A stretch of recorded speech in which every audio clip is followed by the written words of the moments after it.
আমার কথা শুনতে পাচ্ছ? জি মিস। জি মিস। আমি খুবই দুঃখিত, নেটে খুব সমস্যা হচ্ছে। আচ্ছা, যদি আমাদের সময় শেষ হয়ে যায় তোমরা পরে আবার জয়েন হবে সাথে সাথে। ঠিক আছে? যেহেতু আমাদের বেশ সময় নষ্ট হয়েছে নেটের কারণে। যেটি বলছিলাম সেটি খেয়াল করো। আমরা কি বলেছিলাম যে মানুষের এক স্থান হতে অন্য স্থানে গমনকে বলা হচ্ছে স্থানান্তর। স্থানান্তরকে আমরা অভিগমনও বলতে পারি। এটা আমাদের বহু নির্বাচনী প্রশ্নের জন্য লাগবে। স্থানান্তর দুই পর্যায়ে হয়ে থাকে, একটি হচ্ছে অভ্যন্তরীণ আর একটি হচ্ছে আন্তর্জাতিক পর্যায়ে। তোমাদের নিশ্চয়ই মনে আছে ষষ্ঠ শ্রেণীতে এই সম্পর্কে কিছু জেনেছ। আমরা আবার মানে সপ্তম শ্রেণীতে এই সম্পর্কে আরো একটু বিস্তারিত জানবো। দেশের ভিতরে যখন মানুষ এক স্থান হতে অন্য স্থানে গমন করে তখন তাকে বলা হচ্ছে অভ্যন্তরীণ স্থানান্তর। তবে বাজার করা, অফিস করা এগুলোকে অভ্যন্তরীণ স্থানান্তর না, এগুলোকে অভ্যন্তরীণ স্থানান্তর বলা যাবে না। অভ্যন্তরীণ স্থানান্তরটা কিভাবে ঘটে? সাধারণত আন্তঃআঞ্চলিক স্থানান্তর অর্থাৎ একই অঞ্চলের মধ্যে স্থানান্তর।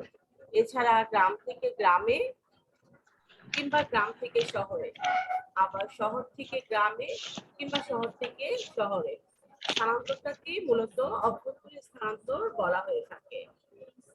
অভ্যন্তরীণ স্থানান্তরটা কিসের উদ্দেশ্যে হয়ে থাকে? অর্থনৈতিক উদ্দেশ্যে মূলত অভ্যন্তরীণ স্থানান্তর হয়ে থাকে। তাহলে আমরা এখান থেকে কি জানতে পারলাম? প্রথমত জানতে পারলাম স্থানান্তরটা কি, তারপর কি পর্যায়ে অর্থাৎ কয়টি পর্যায়ে স্থানান্তর হয়ে থাকে? দুইটি পর্যায়ে, একটি হচ্ছে অভ্যন্তরীণ আরেকটি হচ্ছে আন্তর্জাতিক। এছাড়া আমরা জানলাম অভ্যন্তরীণ স্থানান্তরটা কি এবং কোন কোন স্থানান্তর অভ্যন্তরীণ স্থানান্তর হবে না, যাতায়াত কোনো জায়গায় বাজার করা, অফিস করা, এইসব কিংবা স্কুলে যাওয়া, এগুলোকে এইসব যাতায়াত গুলোকে অভ্যন্তরীণ স্থানান্তর বলা যাবে না। সাধারণত কি কি কারণে অভ্যন্তরীণ স্থানান্তর ঘটবে সেই সম্পর্কে আমরা জানলাম। অভ্যন্তরীণ স্থানান্তরের কারণটা কি? অভ্যন্তরীণ স্থানান্তরের জন্য তেমন কোনো আইন বা অনুমতির প্রয়োজন হয় না। এই ধরনের স্থানান্তর ঘটে থাকে আমাদের প্রয়োজন বা ইচ্ছা অনুযায়ী। প্রয়োজন এবং ইচ্ছা বলতে কি, ধরো আমরা ঢাকায় আছি, ঢাকা থেকে এখন কোনো প্রয়োজনে আমাদের প্রয়োজনে যদি আমরা চিটাগাং কিংবা সিলেট যাই তাহলে সেটা তখন কি হবে? অভ্যন্তরীণ স্থানান্তর হবে। কিরকম প্রয়োজন? ধরো কোনো সরকারি চাকরি করে যারা কর্মকর্তা তারা ট্রান্সফার হয়, তখন এই চাকরির প্রয়োজনে তখন যে স্থানান্তরটা হলো তখন সেটা অভ্যন্তরীণ স্থানান্তর বলে গণ্য হবে। আবার দেখো ইচ্ছা অনুযায়ী, অনেকে ইচ্ছা অনুযায়ী যে বাচ্চাকে ঢাকায় পড়াবে, তখন গ্রাম থেকে সে ঢাকায় চলে আসলো, তখন সেটা হবে তোমার অভ্যন্তরীণ স্থানান্তর। উচ্চ শিক্ষার জন্য কিংবা উন্নত মানের চিকিৎসার জন্য তখন গ্রাম থেকে শহরে মানুষ ধাবিত হয়। এসব কারণেও কি হয়? অভ্যন্তরীণ স্থানান্তর হয়ে থাকে।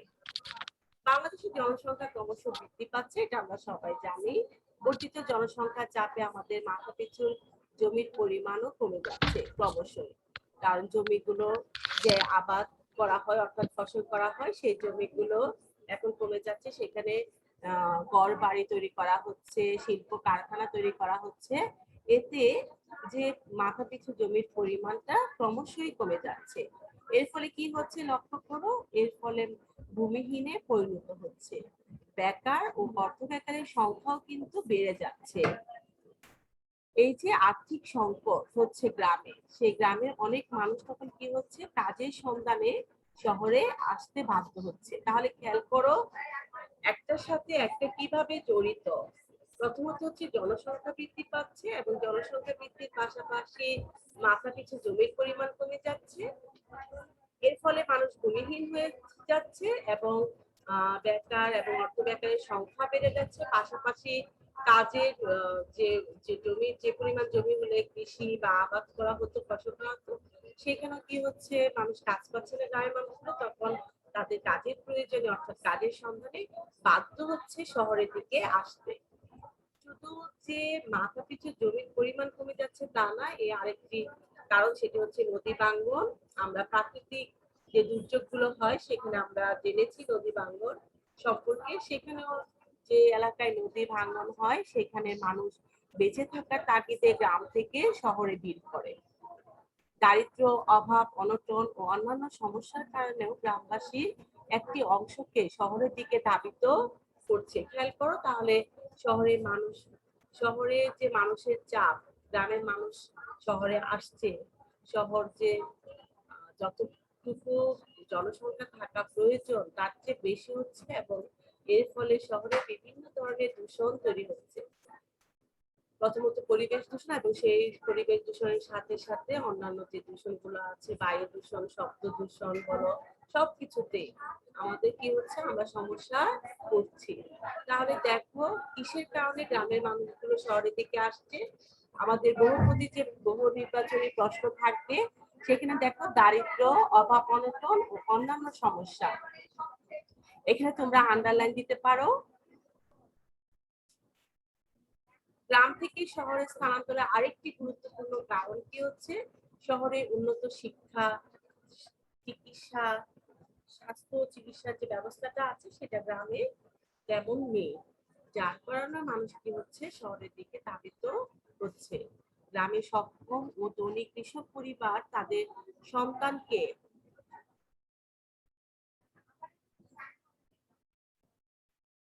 উন্নত শিক্ষার জন্য শহরে পাঠায়। তাছাড়া চিকিৎসার সুবিধা গ্রহণের জন্য শহরে স্থানান্তর হয়। তোমরা লক্ষ্য করবে তোমাদের যে আত্মীয় স্বজন দেখবে অনেকে আসে। কিছুদিন আগে আমাদের ঢাকা বিশ্ববিদ্যালয়ে ভর্তি পরীক্ষা হচ্ছে, তখন হয়তো তারপর বুয়েটে ভর্তি পরীক্ষা হলো, দেখবে অনেকে আত্মীয় স্বজন আসছে নিজেদের বাসায় থাকতে, তারা সেই অ্যাডমিশন টেস্ট দেওয়ার জন্য। তার মানে উন্নত শিক্ষার জন্য তাদের সন্তানকে কি করছে, শহরে পাঠাচ্ছে। আবার দেখবে অনেক সময় তোমার চাচা কিংবা অন্যান্য আত্মীয় স্বজন, দূর সম্পর্কের আত্মীয় স্বজনও চিকিৎসার জন্য ঢাকায় আসে। তার মানে উন্নত চিকিৎসার জন্য গ্রাম থেকে অনেকেই শহরে আসে। গ্রাম থেকে শহরে স্থানান্তরে আরো যেসব কারণ, তা হলো শহরে বিলাসবহুল জীবনযাত্রা, কর্মসংস্থানের সুযোগ, বিনিয়োগ ও ব্যবসা বাণিজ্যের সুযোগ সুবিধা। দেখবে যদি কখনো ঈদে কিংবা পূজায় গ্রামে যাও, দেখবে অনেক লোডশেডিং হয়, যেটা আমরা শহরে মানুষ, আমরা যারা ঢাকায় থাকি তা সেটা খুব কমই বুঝতে পারে। এই যে উন্নত মানের জীবনযাত্রা, যে কোনো প্রয়োজন তুমি খুব সহজেই শহরে মেটাতে পারো, যেটা গ্রামে সম্ভব না। এই উন্নত অর্থাৎ বিলাসবহুল জীবনযাত্রা, তারপর কর্মসংস্থানের সুযোগ, এখানে তোমার বিভিন্ন শিল্প কারখানা তৈরি হচ্ছে, বিভিন্ন সরকারি বেসরকারি প্রতিষ্ঠান আছে, সেগুলোতে খুব সহজে কি হয়, কর্মসংস্থানের সুযোগ হয়, যেটা গ্রামে সম্ভব না। বিনিয়োগ, তোমরা নিশ্চয়ই শেয়ার বাজারের নাম শুনেছ, সেখানে বিনিয়োগ কিংবা অন্যান্য ব্যবসায়িক যে কর্মকাণ্ড আছে সেখানে খুব সহজেই বিনিয়োগ করা যায় ও ব্যবসা বাণিজ্যের সুযোগ সুবিধা রয়েছে। তবে কিছু লোক স্থানান্তরিত হতে বাধ্য হয় এদেশে ঘন ঘন প্রাকৃতিক দুর্যোগের কারণে। এই যে সুযোগ সুবিধাগুলো যে আছে শুধু তাই না, প্রাকৃতিক দুর্যোগের কারণেও কি হচ্ছে, স্থানান্তরিত হচ্ছে। আমাদের দেশে মানুষের গ্রাম থেকে শহরে স্থানান্তরের কারণ হলো শিল্প কারখানাগুলো সাধারণত শহরে অবস্থিত, যেমন পোশাক শিল্প ও চামড়া শিল্পের অধিকাংশই শহরে অবস্থিত। এই কারণে লক্ষ লক্ষ মানুষ অর্থাৎ শ্রমিক কাজের জন্য শহরের বস্তি এলাকায় গাদাগাদি করে বসবাস করছে। পরিবহন যোগাযোগ ব্যবস্থার সুযোগ সুবিধার জন্য মানুষ কি হচ্ছে, স্থানান্তরিত হয়। আমরা যতটুকু যে আলোচনা করেছি সেখান থেকে যে কোশ্চেনগুলো একটু লিখে নাও মেয়েরা। আমরা যে আলোচনাটা করেছি সবাই বুঝতে পেরেছো?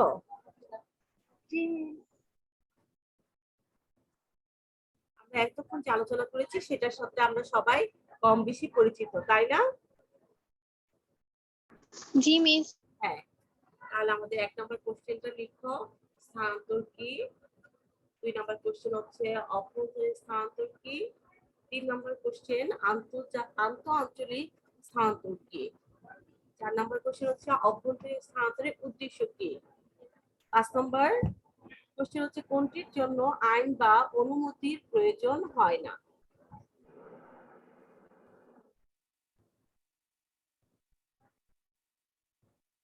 আফরা শুনতে পাচ্ছ মা? ইয়েস ম্যাম, শুনতে হ্যাঁ, পাচ্ছি। স্থানান্তর কি একটু বলো তো, এটার উত্তরটা। স্থানান্তর কি? মিস একটু ওয়েট, আমি বই নিয়ে আসি।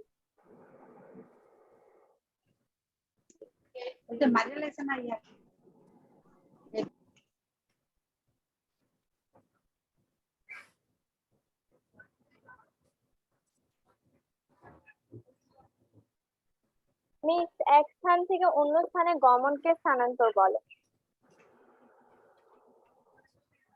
আচ্ছা, আহ,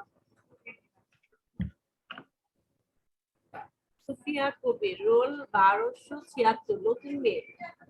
শুনতে পাচ্ছ? হ্যাঁ, অভ্যন্তরীণ স্থানান্তরটা কি বলো তো মা?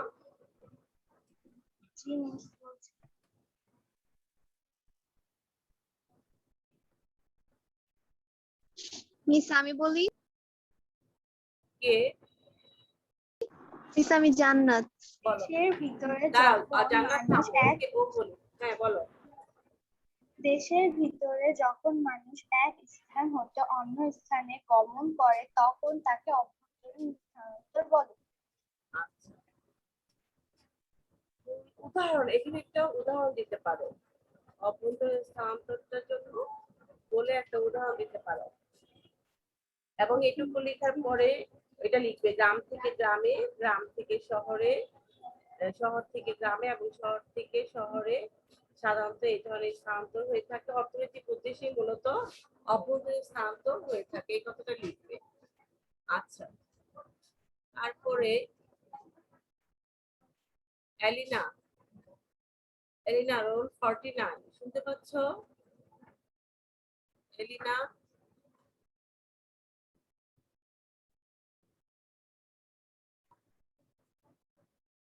আমি ঈশা রোল 5 বলো।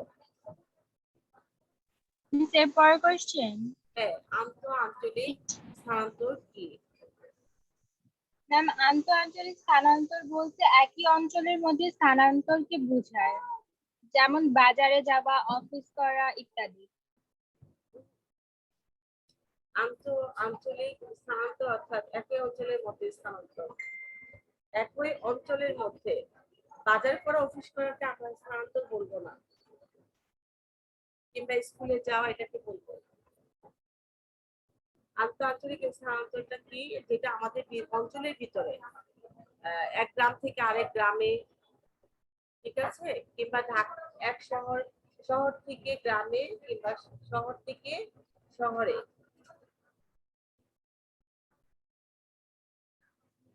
এটাকে বলবো আমরা জি মিস। আন্তঃআঞ্চলিক স্থানান্তর। আচ্ছা, আমি আবারও বলছি, তোমরা মানে আমাদের আর 10 মিনিট আছে। ওই আগে নেটের সমস্যার জন্য আমরা ডিসকানেক্ট হয়েছিলাম, এরপরে তোমরা আবার জয়েন করবে। তারপর দেখো, আপনারা বলো কোনটির জন্য আইন বা অনুমতির প্রয়োজন হয় না?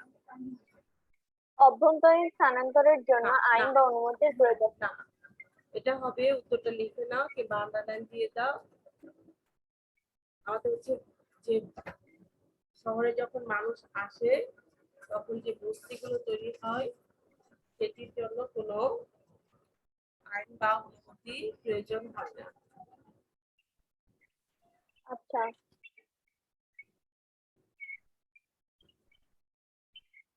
Okay ma'am. এখন আসলে অভ্যন্তরীণ স্থানান্তরের কারণগুলো, কি কারণে অভ্যন্তরীণ স্থানান্তরগুলো হয়ে থাকে? দেখো, 1 নম্বর হচ্ছে পয়েন্ট ভূমিহীন। পয়েন্টগুলো আগে লিখবো, আমরা পরে সেই সম্পর্কে ব্যাখ্যা করবো। পয়েন্টগুলো একটু লিখে নাও।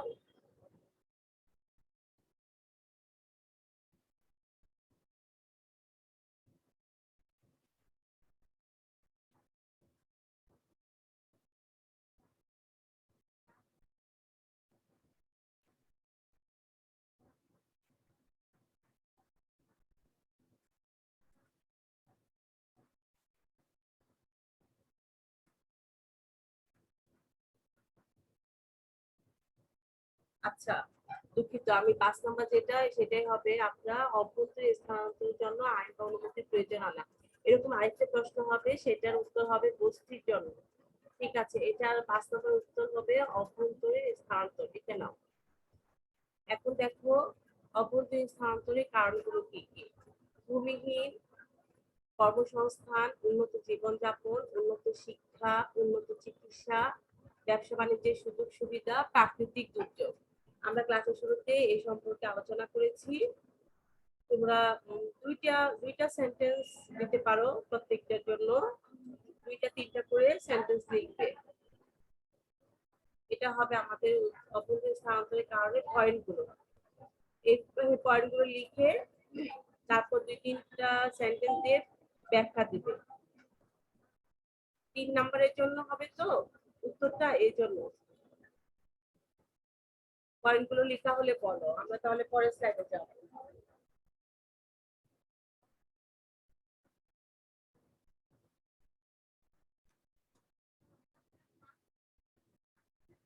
সবার লেখা হয়েছে? No miss. একটু লিখে নাও মা।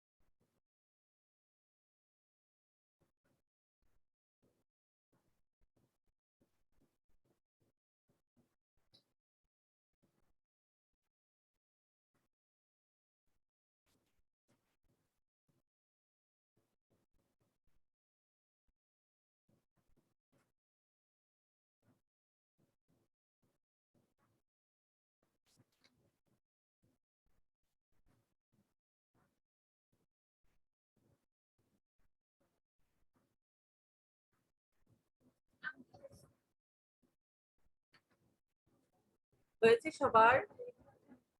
পয়েন্টগুলো লেখা হয়েছে? আচ্ছা,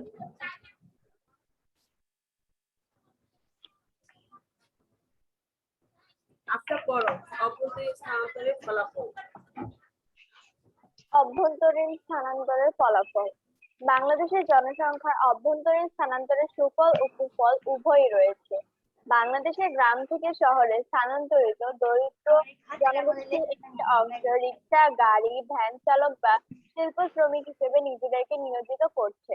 তাছাড়া তারা বিভিন্ন বাণিজ্যিক প্রতিষ্ঠানে বিভিন্ন কাজে আত্মনিয়োগ করছে। অন্যদিকে বড় কৃষক ও মাঝারি কৃষক পরিবারের সদস্যরা স্থানান্তরিত হয়ে চাকরি, ব্যবসা বাণিজ্য বা নানা ধরনের উৎপাদনমূলক কাজে নিজেদের নিয়োজিত করছে। শহরে স্থানান্তরিত সদস্য তাদের আয় গ্রামে বসবাসকারী সদস্যদের নিকট প্রেরণ করছে। এই অর্থে মাসিক ভরণ পোষণের পরে সঞ্চিত অর্থ কৃষি উৎপাদন খাতে এবং অকৃষি খাতে বিনিয়োগ করছে। অভ্যন্তরীণ স্থানান্তরের কারণে সবচেয়ে বেশি উপকার হয়েছে গ্রামীণ দরিদ্র নারীদের। এসব নারীরা কর্মহীন থাকার কারণে পরিবারের সদস্যরা তাদেরকে বোঝা মনে করত। ফলে বৈষম্য, বঞ্চনা, প্রতারণা এবং নিপীড়ন তাদের ভাগ্যে জুটত। আজ শুধু পোশাক শিল্পেই বিপুল সংখ্যক নারী শ্রমিক কর্মরত। এখন তাদের পারিবারিক মর্যাদা বৃদ্ধি পাচ্ছে, তাদের সিদ্ধান্ত গ্রহণ ও মত প্রকাশের স্বাধীনতা বেড়েছে, তাদের উপার্জিত অর্থে সন্তানরা লেখাপড়া করছে, উন্নত জীবনযাত্রার কিছুটা হলেও ভোগ করছে। অভ্যন্তরীণ স্থানান্তরের ফলে আবার স্বল্প আয়ের দরিদ্র মানুষের জন্য বস্তির সৃষ্টি হচ্ছে। বস্তি সুস্থ নাগর জীবনের জন্য সহায়ক নয়। অপরাধ প্রবণতা, চোরাচালান, অপহরণ, মাদক, নারী ও শিশু পাচার সহ নানা সামাজিক সমস্যা ও বিশৃঙ্খলার সৃষ্টিতে এই বস্তিকে ব্যবহার করা হচ্ছে। ঠিক আছে, আমরা মেয়েরা খেয়াল করো। আপনার ধন্যবাদ। দেখো তাহলে অভ্যন্তরীণ স্থানান্তরের ফলাফলটা কি। আমরা অভ্যন্তরীণ স্থানের কারণগুলো জানলাম, যে তোমাদেরকে যেটা বললাম যে এই পয়েন্টগুলো সম্পর্কে লিখবে, তারপর ব্যাখ্যা করবে সংক্ষিপ্ত আকারে। এখন যেটা জানলাম আমরা যে অভ্যন্তরীণ স্থানান্তরের কিছু সুফল এবং কুফল রয়েছে আমাদের দেশে। যে গ্রাম সুফলগুলো আমরা আগে জানি, যে সুবিধাটা কি। গ্রাম থেকে যখন শহরে স্থানান্তরিত হচ্ছে দরিদ্র জনগোষ্ঠী, সে একটি অংশ কি কাজ করে, তারা রিক্সা চালায়, গাড়ি চালায়, কিংবা ভ্যান চালক কিংবা শিল্প শ্রমিক হিসেবে নিয়োজিত হচ্ছে। তাছাড়া তারা বিভিন্ন বাণিজ্যিক প্রতিষ্ঠানে কি করছে, বিভিন্ন কাজে সাথে জড়িত। এতে কি হচ্ছে, অন্যদিকে বড় কৃষক অর্থাৎ মাঝারি কৃষক পরিবারের সদস্যরা স্থানান্তরিত হয়ে তারা কি করছে, চাকরি, ব্যবসা বাণিজ্য কিংবা নানা ধরনের উৎপাদনমুখী কাজে তারা নিজেদেরকে নিয়োজিত করছে।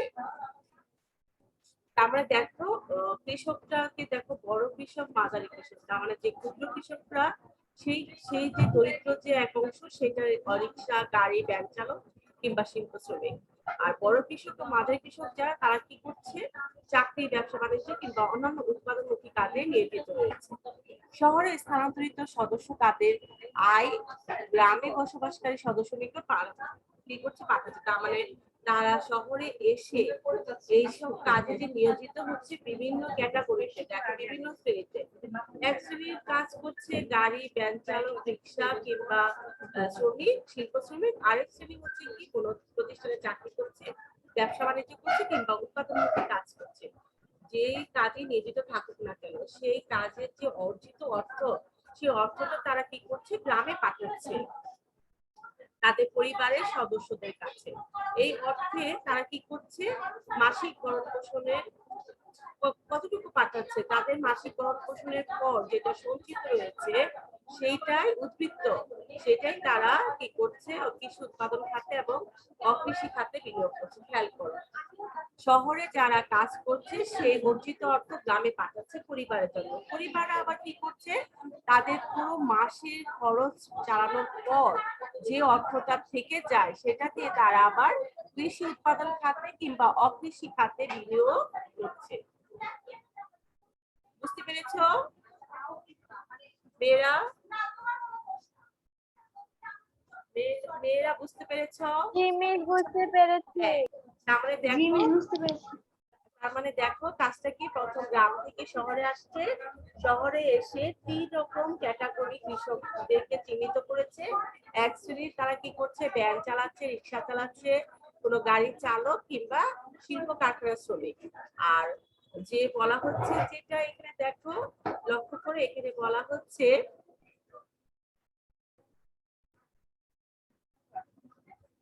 যে বড় কৃষক, মাঝারি কৃষক, তারা কি করছে, চাকরি করছে, ব্যবসা বাণিজ্য করছে কিংবা কোনো উৎপাদন কাজে নিয়োজিত করছে। এই যে 3 ক্যাটাগরিতে কাজ করছে, করার পর কি করছে, তোমার সে অর্জিত অর্থ গ্রামে পাঠাচ্ছে। গ্রামে তাদের পরিবারের সদস্যরা সেই অর্থ সারা মাস তাদের খরচ বাঁচানোর পর যে উদ্বৃত্ত অর্থাৎ সঞ্চিত থাকে, সেই সঞ্চিত অর্থ দিয়ে তারা আবার কৃষি উৎপাদন খাতে এবং অকৃষি খাতে কি করছে, বিনিয়োগ করছে। আচ্ছা, আমাদের আর 1 মিনিটের মতো আছে, তোমরা আবার জয়েন করবে সবাই।